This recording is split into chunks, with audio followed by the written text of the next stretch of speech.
Yes, everyone, welcome to the next video. So in this one, we're going to be looking at volume. Now, this is something that most of you have probably heard, and especially quite a lot of retail traders use it in their strategy. But for us personally, as smart money traders, we don't, have a lot of dependency on it. But of course, it would just add to the extra confirmations that we need. So when looking at volume, there's three main types that we'd look at. The first one is volume divergence, which we're going to be getting into more in the later stages when we look at Wyckoff and our different type of schematics. Then you've got identifying higher time frame volume areas. So that means when you're selecting a certain point of interest, you might have two, for example. So then you'd look at the volume and see which one presents the most volume in that order block, and that would be the higher probability one. And then you've got the volume profile indicator, which we're going to look at more. So like I said, the first one, where it's the volume divergence, we're going to explore it more in the Wyckoff schematic lessons, because when it comes to that, you actually combine it with volume. Now, just to break it down before we even get into it, what it is when price starts to get to a point of interest. So let's just say, for example, you got order block there, comes back down, and then this is our area of interest right now. We start to go on the lower time frame. So this is what you should expect price to do. As price gets to that point of interest, the volume of the buys, so this is the volume indicator. This volume is quite high at this point because you're starting to see a lot of acceleration into that point, right? When it starts to get there, as soon as it reaches the order block and starts mitigating the different levels on the lower time frame there, the volume starts to decrease. However, as you get a change of trend on the lower time frames, you start to see some kind of break of structure, back retracement down, some order flow downwards, another sign of strength down, then that's when you start to see the volume start to increase, because you're getting an increased amount of volume of sales happening at that point. And that's exactly what you start to see right there. So in terms of the second type of volume that we look at, it's identify higher volume areas. So using the volume indicator, you can identify which order block or candles contain the most amount of volume. It is usually these candles that are the better order blocks to enter off. Now, an example, so just before we actually get into the example, to actually put your volume indicator on, you're going to have the trading view like this. You'll have Euro USD at the top, and then there's this little icon. It looks like an eye. It's like a little eye like this. You just click it once, and then the volume indicator should come along the bottom. But yeah, each bar on the volume indicator correlates with the order block above. So you see how this one was the longest one? That links to this order block right there, that aligns with it. For example, this one here is for that order block at the top. Here as well is that move up. So moving on into the example, what we're seeing right now is we're in a downtrend. So we're only looking for sales, fundamentally backed as well. So this is Euro USD quite recently as well, only on the 1 hour time frame. What we're expecting is the Fed to taper. Therefore, there's been a lot of speculation. So USD has actually risen because of that news. And of course, investment into the euro wasn't as prominent at the moment. So that's why we're seeing EU going down. Now, if we're starting to look for sales, we have a few points of interest. So let's just say we're at this point in time right here. We've done our analysis. We understand, okay, if we get this breaker structure up, we're going to start seeing price go back up again to then eventually retrace down. So we've got this main point of interest at the top. We've got one right here as well. And this one right here after the liquidity void. So as you can see, that liquidity void is quite prominent there. And then right above that, you've got that order block. Now, for me to understand which area is the best, I could use the volume indicator as one of my confirmations. So what that means is when I switch it on, I correlate it to all of the order blocks available. And that's exactly what we start to see here.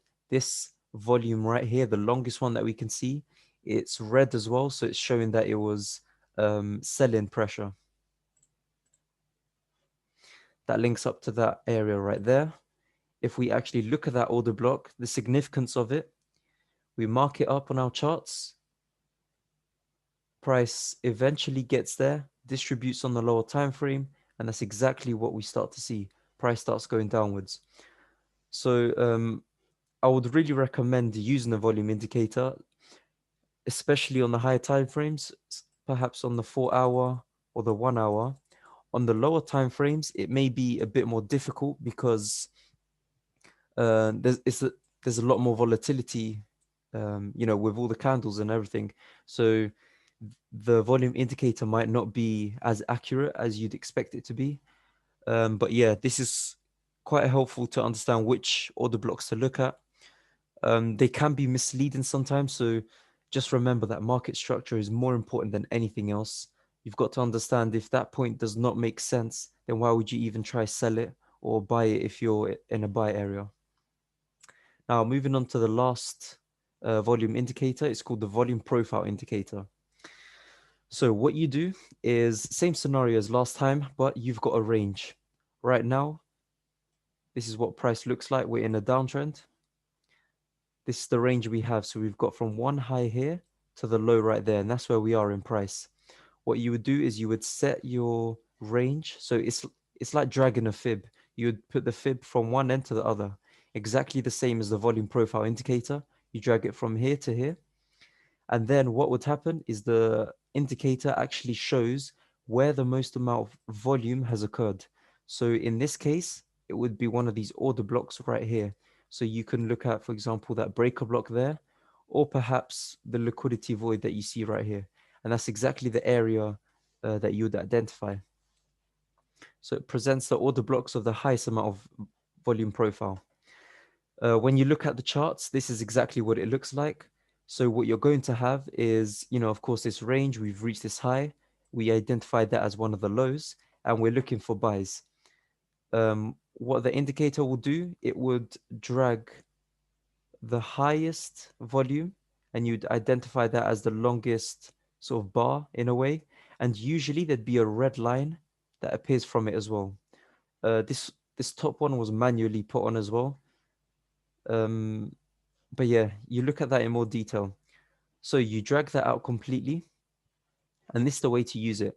You identify the order block of higher volume profile, so that's the longest bar that you're going to see, and use this as extra confirmation when selecting your point of interest. So what happened here? Price went up, came back down to our point of interest. However, price did not seem to respect this area. Now, this volume profile indicator is not completely accurate, but it will simply show you which area had the most volume. However, if you're selecting the wrong type of ranges, that could be one of the problems. And that's the main issue with this indicator. The high and the low of the range that you select can be very subjective, so you might get a false reading. So imagine you've got a move like this. You're at the top right here and you're wanting to buy. What would you leave as the range? Would you take it from the higher time frame and do it for all of this? And most likely you're going to get the volume maximum over here. So are you going to wait all that time? Or are you going to put the range here because you want to be buying from here? That's obviously an issue because you've got a liquidity void in between, for example. Imagine you've just hit a high time frame point of interest, and now you're going to be seeing a break of structure and then a reversal. Now, that's the issue with using this indicator, not actually understanding market structure properly. So before you use any indicators of this sort, or even the just a general volume indicator that we highlighted over here, you might get false readings. So that's why volume is not one of my priorities on my confirmation list. Of course, it helps. And when I do see there's a high probability order block that I'm going to enter on, if I see that volume is high, and then on the volume indicator profile, it suggests something like that as well, then that's when I'll enter. Just one thing about the volume profile indicator, it's It's an indicator that obviously you can search up on TradingView, but the problem with that is you need to have TradingView Pro. Obviously, I had that for a while. To be honest, I don't think there's much to Pro that will give much of a difference when you're actually trading and you know what you're doing. But when you're back testing, it's one of the most important things. But yeah, so you're gonna have to use Pro for that. You can use a trial to actually try it out and see if it's effective for your plan. But yeah, guys, that's it for volume. If you'd like, take this part, take consideration and put this part of your strategy. Personally, like I said, I don't use it too much, but I feel like it's something necessary that I wanted to teach you and just so you understand and could employ. Anyways, guys, take care and I'll see you in the next video.